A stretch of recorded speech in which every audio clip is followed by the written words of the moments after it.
This is the death of a ship. The flying Enterprise lies on her beam ends in the final moments of her struggle against a raging Atlantic gale. As the storm-racked ship begins to disintegrate, the sea is littered with cargo and everything that could be swept from her decks. Almost $2 million worth of cargo is going down with the ill-fated freighter as she takes her death plunge, stern first. For a moment, her bow is stark against the sky. Then, under the watchful eyes of a destroyer, she vanishes in a cloud of spray. Gone, after an epic struggle to keep her afloat, with plates cracked and sprung by the sea's battering. The Enterprise was towed within sight of land safety, but the Atlantic, in a final furious assault, claims its prey. But despite the tragedy of the ship's loss, the harbor of Falmouth prepares a hero's welcome for Captain Carlsen as he arrives on the tug Turmoil, which fought valiantly to save the Enterprise. Captain Carlsen's parents and sister are flown from Denmark for the occasion. It is a proud family that sees the skipper escorted to the ceremonies by the Lord Mayor and dignitaries to honor him for his 2-week struggle against the elements.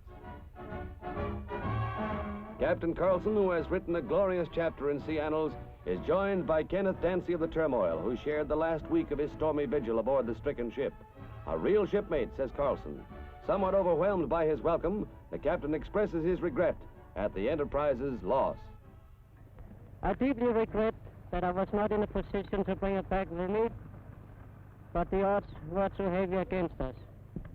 Once again, Your Worship, thanks for the welcome, and I wish you sincerely to convey my most sincere thanks to all those who were behind me. Thank you. Captain Carlsen, how does it feel now you're ashore again? I feel mighty good, I must say that, although I'm a little scared about this reception that you're giving me. And what are you going to do now? I'm going to sleep. Okay. Well, thank you very much.